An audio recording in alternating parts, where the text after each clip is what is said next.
Hey, what's up, y'all? Welcome back to Everything MTG. My name is Justin, and today is the last video for the Guilds of Ravnica spoilers. They spoiled the last, I don't know, 20, 30 cards or whatever, the best of the rest. Uh, I think they're all commons, uncommons, maybe a rare thrown in there, so we'll go ahead and jump in. We got Silent Dart, which is a 1 colorless artifact. You can pay 4, tap it, and sacrifice it to deal 3 damage to target creature. I'd say that's generally pretty terrible. Maybe playable in limited. We have Rampaging Monument, which is 4 colorless for a 0/0 artifact creature cleric. That's an interesting line there. Trample. Rampaging Monument enters the battlefield with 3 +1/+1 counters on it. Whenever you cast a multicolored spell, put a +1/+1 counter on Rampaging Monument. Um, Seems okay. I mean, it could get pretty fat. I think that could maybe be a bomb in limited. Interesting. Vernati Shieldmate is 1 and a hybrid green or white mana for a 2/2 human soldier with vigilance. Not bad at all. It's your typical bear, upgraded a little bit, so that's nice. We have Pitiless Gorgon, which is 1 and 2 green or black hybrid mana for a 2/2 Gorgon with Death Touch. It's always nice to see creatures, low drop creatures in this case with Death Touch. Nice blockers. We have Wild Ceratok, which is 1 green and 3 for a 4/3 Rhino. Um, Generally unplayable. It's just a vanilla creature. You know, they gotta throw a couple of those in there every now and again. Next card up is Vigor Spore Worm. 5 and 1 green for a 6/4 worm with undergrowth. When Vigor Spore Worm enters the battlefield, target creature gains vigilance and gets +X/+X until end of turn, where X is the number of creature cards in your graveyard. Vigor Spore Worm can't be blocked by more than one creature. Yeah, I think that's a pretty good card. 6 drop, 6/4. Target creature gets the +1 or +X/+X and vigilance until end of turn equal to the number of creatures in your graveyard. You could target itself because it's after it enters the battlefield, and then it can't be blocked by more than one creature. The only unfortunate thing is it doesn't have trample, but that would probably be a little too OP. We have Urban Utopia, which is 1 green and 1 for a enchantment aura. This is a reprint. Enchant land when Urban Utopia, blah blah, enters the battlefield, draw a card, so it's cantrip. Enchanted land has tap, add 1 mana of any color. So it doesn't tap it for an additional color, it just taps it for any color. Yeah. Useful in maybe things like Commander, not good in limited. We have Prey Upon, which is another reprint. 1 green for a sorcery. Target creature you control fights target creature you don't control. Pretty basic green effect. It works. Portcullis Vine is 1 green for a 0/3 plant wall with Defender. You can pay 2 colorless, tap it, and sacrifice a creature with Defender, including itself, to draw a card. Not too bad, but there's not a lot of creatures in this set with Defender. I think there's only like 3, something like that. It's not many. We have Pause for Reflection, which is 2 and 1 green for an instant with Convoke. That's always good. Prevent all combat damage that would be dealt this turn. Look at that. It's a fog. With Convoke. I mean, it's always nice to surprise people with a convoked out fog when you're like tapped out of mana. I guess that would be funny. We have Pax Favor, which is 2 green. Sorry, 2 and 1 green for an instant with Convoke. Again, target creature gets +3/+3 until end of turn. That's a strictly better Overgrowth, right? Overgrowth is like, isn't it? Or is that 1 green? There's something that's like 2 and 1 green and gives +3/+3, I think. Yeah. Can't remember what it is. We have Iron Shell Beetle, which is 1 green and 1 for a 1/1 insect. When Iron Shell Beetle enters the battlefield, put a 1/1 counter on target creature. Meh. Yeah, it can make itself a 2/2 for 2, so I guess it's basic. Why are you so basic? Hitchclaw Recluse is 2 and 1 green for a 1/4 spider with reach. Derp. I mean, that's just, yeah, it's basic. All the rest of these cards are going to be pretty basic, guys. It's the best of the rest. Dev Karen Dissident is 1 and a green for a 2/2 Elf Warrior. You can pay 4 and 1 green, and Dev Karen Dissident gets +2/+2 until end of turn. Pretty terrible. Yep, Grappling Sundew is 1 and a green for a 0/4 plant with Defender and Reach. There's another Reacher. With 4 and a green, you can give it indestructible until end of turn. Not bad. I mean, that'd be pretty impossible to get through Unlimited if you managed to pay the indestructible. Like, how would they ever how would they ever get damage through? Crushing Canopy is 2 and 1 green for an instant. You can choose one of two modes: destroy target creature with flying, or destroy target enchantment. Reprint. Torch Carrier is actually pretty good. 1 red for a 1/1 goblin with haste. Sacrifice Torch Carrier. Another target creature gains haste until end of turn. That is pretty good, and I like his flavor text. He's a goblin that's running with a torch. The flavor text says, "Light a torch and deliver this letter," were his instructions, which he unfortunately reversed. So he lit the letter on fire and delivered the torch. Nice. We have Sure Strike, which is 1 red and 1 for an instant. Target creature gets +3/+0 and gains first strike until end of turn. It's alright. Street Riot is 4 and 1 red for an enchantment. As long as it's your turn, creatures you control get +1/+0 and have trample. That's actually not bad in a red deck. That's pretty good. Yeah, trample on red's an interesting one. Smelt Ward Minotaur is 2 and 1 red for a 2/3 Minotaur Warrior. Whenever you cast an instant or sorcery spell, target creature and opponent controls can't block this turn. That's an okay effect. I don't like playing cards with that kind of effect though. I don't know. It's just a thing that I just don't like to do.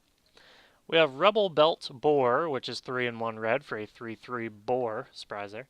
When Rebel Belt Boar enters the battlefield, target creature gets +2/+0 until end of turn. That's not bad. That's pretty good. We have Ornery Goblin. He's so ornery. 1 and 1 red for a 2/1 Goblin Warrior. Whenever Ornery Goblin blocks or becomes blocked by a creature, he deals 1 damage to that creature. So he's essentially a 3/1.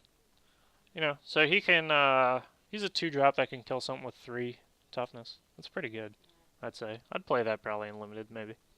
Maniacal Rage is 1 and 1 red for an enchantment aura. You enchant creature. Enchanted creature gets +2/+2 and cannot block. That's actually pretty playable and limited too, I think. Gravitic Punch. That's weird. 3 and 1 red for a sorcery. Target creature you control deals damage equal to its power to target player with Jumpstart. That's a reprinted card. I actually play that card in my Eldrazi 60 card deck. You know, because except is it 1? Yeah, I think that's a reprinted card. I think I use it with like Emrakul or something. Or do I play the one where it's like all your creatures deal or equal to the number of creatures you control? I don't know. Fire Urchin is 1 and a red for a 1/3 elemental with trample. Whenever you cast an instant or sorcery spell, Fire Urchin gets +1/+0 until end of turn. Fearless Halberdier is 2 and a red for a 3/2 basic B. Cosmotronic Wave is 3 and a red for a sorcery. It deals 1 damage to each creature your opponents control. Creatures your opponents control can't block this turn. That's definitely a reprint of something. Vicious Rumors is 1 black for a sorcery. It deals 1 damage to each opponent. Each opponent discards a card, then puts the top card of their library into their graveyard. You gain 1 life. That's a lot of effects for 1 black mana. Like, that's kind of crazy. Veiled Shade is 2 and 1 black for a 2/2 Shade. You can pay 1 and 1 black to give it +1/+1 until end of turn. Not bad. That's playable in limited as well. Undercity Necrolisc is 3 and 1 black for a 3/3 zombie lizard.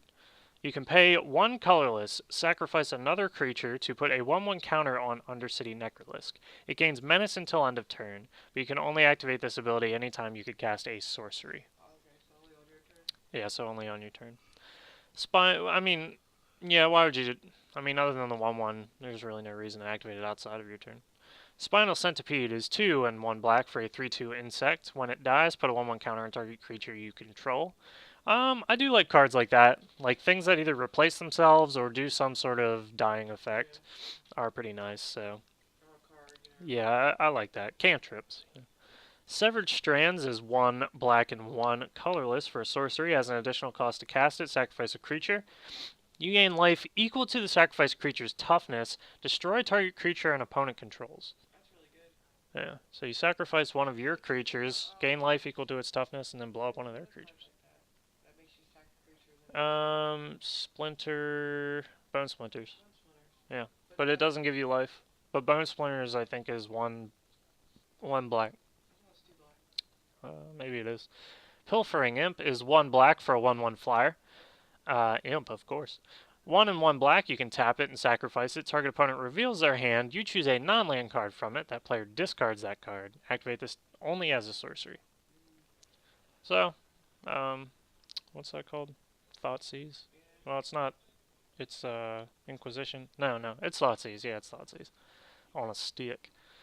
Mephitic Vapors is 2 and 1 black for a sorcery. All creatures get -1/-1 till end of turn, and Surveil 2. Pretty useless. It's only good Unless you're playing token decks. Yeah, and Commander, but then there's better stuff for that. Yeah, like for 3, you could just play Damnation. So, Crawl Swarm is 4 and 1 black for a 4/1 insect warrior with flying. You can pay 2 and 1 black, discarding a creature card to return it from your graveyard to your hand. Not good. Not good. This card is good though. Hired Poisoner is 1 black for a 1/1 human assassin with Death Touch. That's a common, so that is definitely playable in limited. It's really nice. We have Dowser of Lights, which is 4 and 1 black for a 4/5 nothing else. It's just a horror. You know, just your generic cards at the end of the spoilers that nobody like really cares about. We have Dead Weight. It's always a pick in limited. 1 black, enchant aura, enchant creature. Enchanted creature gets -2/-2. Yeah. Good Spirit card. removal. Child of Night has a new art, which is amazing. 1 and a black for a 2/1 vampire with lifelink. That new art is awesome. I like the flavor text too. No guilds. That's her rule. The house vampires unnerve her. The Combine would dissect her. The Legion would burn her. The Conclave cure her. The Shadows are all the family she needs. That's pretty cool. Obligatory Rat, Burglar Rat. 1 and 1 black for a 1/1 rat. When it enters the battlefield, each opponent discards a card. Typical rat. Typical rat. Bartizan Bats is 3 and 1 black for a 3/1 bat with flying. Where's our next one? Barrier of Bones. 1 black for a 0/3 skeleton wall with defender. When it enters the battlefield, surveil 1. Not bad. Your opponents would have a hard time getting past that, I think, in limited. And it lets you surveil. Pretty good. We have Wishcoin Crab, which is 3 and 1 blue for a 2/5 crab. Wall of Mist is making a return. 1 blue and 1 for a 0/5 wall with defender. That would definitely be hard for your opponents to get through unlimited. And then they'd have to waste a freaking removal spell on it. That'd be so funny. Vidalcan Mesmerist is 1 and 1 blue for a 2/1 for Vidalcan Wizard. When it attacks, target creature and opponent controls gets -2/-0 until end of turn. Pretty decent. It could save it from dying, although it is a 2/1, so. Selective Snare is 1 blue and X for a sorcery. Return X target creatures of the creature type of your choice to their owner's hand. That's particularly bad, unless you know you're playing another commander player that's playing tribal. Muse Drake is 3 and 1 blue for a 1/3 Drake with flying. When it enters the battlefield, draw a card. I don't know if I'd play that though. A 1/3 with flying for 4? Well, not even in limited, I don't think. Yeah, maybe. If I didn't have anything else. Leapfrog is 2 and 1 blue for a 3/1 Frog. Leapfrog has flying as long as you've cast an instant or sorcery spell this turn. Flying frogs, man. Dazzling Lights is 1 blue for an instant. Target creature gets -3/-0 until end of turn. Surveil 2. I'd probably play that for the Surveil 2, honestly. Like, not for the -3/-0. I don't care about that. Capture Sphere is a reprint of Claustrophobia. 3 and 1 blue. Enchant Aura. Flash, so it is actually better. Enchant Creature. When Capture Sphere enters the battlefield, tap Enchanted Creature. Enchanted Creature doesn't untap during its controller's untap step. The fact that that has Flash is actually pretty amazing. That's a good card. 10th District Guard is 1 white and 1 for a 2/2 human soldier. When it enters the battlefield, target creature gets +0/+1 until end of turn. Pretty basic. Take Heart is 1 white for an instant. Target creature gets 2/2 until end of turn. You gain 1 life for each attacking creature you control. It's not bad. Sworn Companions is 2 and 1 white for a sorcery. Create 2 1/1 white soldier creature tokens with a lifelink. Yeah, basic token creator. Skyline Scout is 1 white and 1 for a 2/1 human scout. Whenever it attacks, you may pay 1 and a white. If you do, it gains flying until end of turn. That is pretty good. Let's see. Interesting flavor text. Righteous Blow is making a comeback here. 1 white for an instant. Righteous Blow deals 2 damage to target attacking or blocking creature. Luminous Bonds is making a comeback. 2 and 1 white for an enchantment aura. Enchant creature. Enchanted creature can't attack or block. That's definitely a player in limited for sure. Intrusive Pack Beast is 4 and 1 white for a 3/3 beast with vigilance. When it enters the battlefield, tap up to 2 target creatures your opponents control. That could be okay. I wouldn't play it if I didn't have to, though. Demotion is 1 white for an enchantment aura with enchant creature. Enchanted creature can't block, and its activated abilities can't be activated. Doesn't stop it from attacking, though. But it can't block and activate its abilities, so that could have some use. Crush Contraband is 3 and 1 white for an instant. Choose one or both of these modes. Exile target artifact and or exile target enchantment. Not good limited, but that's pretty good otherwise. I think that's a good card. Collar the Culprit is 3 and 1 white for an instant. Destroy target creature with toughness 4 or greater. Pretty good. And our final cherry on top card is Candlelight Vigil. 3 and 1 white for an enchantment aura. Enchant creature. Enchanted creature gets +3/+2 and vigilance. It is actually pretty good. +3/+2 and vigilance for 4. If you could get that off and limited on, like, pretty much anything. Big stupid angel with mentor. Yeah. Or if you put it on Skyline Scout and gave him flying, he'd be, what, a 5/3 with flying if you pay the mana. Like, that's pretty unstoppable. Yeah, and vigilance. I know, that's so stupid. Alright guys, well that is the very last spoiler. That'll be the last spoiler video for this round of Guilds of Ravnica, because that's all the cards. Let me know what you guys think of the set in the comments down below. I think it's looking pretty good. There's definitely some cards in here I want to build commander decks around, or just even have, just to have, like Pelt Collector. Yeah. Like, that card's just awesome. I don't even care if it's, like, not good. It is good. What about, like, for limited, what would you pick for a guild? What would I pick for guilds in limited? Yeah, because you're gonna pick a guild. It depends on what guilds are in here. I think it's Selesnya, Boros, Dimir, Golgari, and Selesnya, Boros, Dimir, Golgari, and is it? It would probably have to be Selesnya. I think Golgari is gonna be the biggest because people are gonna go after Assassin's Trophy. I think that's gonna be the most picked. Yeah, Golgari could be pretty highly picked for Assassin's Trophy, but isn't it a rare? Yeah. Like, the chance of coming across is so low. White and green has so many good low drop creatures, flyers, powerful effects. I think I like Boros. Boros. Boros can be good, yeah. I don't know. I think I would probably play Selesnya. Let me know what you guys would play down in the comments below if you were going to go to pre-release. Yeah, what guild you would pick. Is that how they're doing it this time around? You got to pick a guild. Packs, one of them is seeded for the guild you pick. Oh, just one. Yeah, and then the other 5 are. Huh. That's cool. Well, thanks for keeping up with the spoilers with me, guys. It's a pretty exciting season. They got some really great cards that I'm super excited about. We'll be opening up a box, sometime around pre-release. Yeah, but it might take a day or two to get it uploaded. Appreciate y'all watching. If you enjoyed the content, throw a like. I really appreciate it. Helps me out a lot. Lets me know that you guys, like to keep seeing my content. Throw a sub out there, if you're into that, Only cool kids do that. I mean, I don't sub to people. Let's be real. Anyways, thanks for watching. Take it easy, guys.